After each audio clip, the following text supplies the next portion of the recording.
আমার ক্ষেত্রে এমন হয়েছে, 12 ঘন্টার মধ্যে না করলে আপনার ওয়াইফকে বাঁচানো যাবে না। বললাম ওয়াইফ বাঁচবে, নরমালি হবে, নরমালি করবে।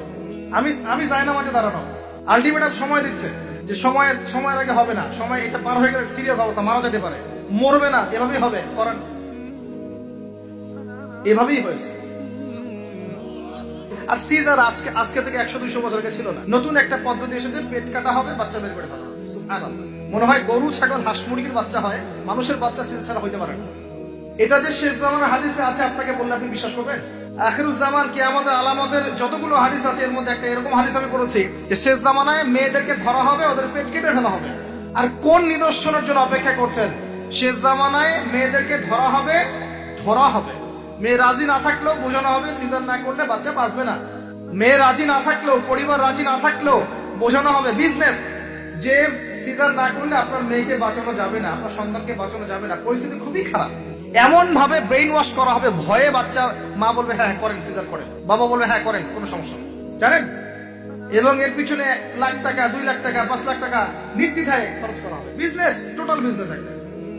ক্রিটিক্যাল অবস্থা এক জিনিস, আর নর্মালি সবাই গণহারে সিজার করছে আরেক জিনিস। এটা টোটালি একটা ব্যবসা এবং পুরো মানব জাতিকে ধ্বংস করার প্ল্যান এটা। জুলুম, মেয়েদের উপর একটা জুলুম। শেষ জামানে হাদিস এসেছে যে আখিরুজ জামানে মেয়েদেরকে ধরা হবে, মানে মেয়েরা ধরা দিবে না, ধরা হবে, পেট কেটে ফেলা হবে, এর ভিতরে যা আছে ওকে বের করে ফেলা হবে। স্পষ্ট টাটকা হাদিস। কেউ দলিল চাইলে আমাকে নক করেন, আমি দিব দলিল। কোন সময়ের জন্য অপেক্ষা করছেন? এই সিজারিয়ান, এই ট্রেডিশনটা আজকে থেকে 50 বছর আগে ছিল। আপনার দাদিরা কি এইভাবে সন্তান জন্ম দিয়েছে? তাদের 11টা বাচ্চা হইতো, 12টা, 15টা বাচ্চা হইতো, আর আমার একটা দুটোতেই সিজার লাগে। গরু ছাগলের বাচ্চা হয়, আমাদের বাচ্চা হইতে পারে না?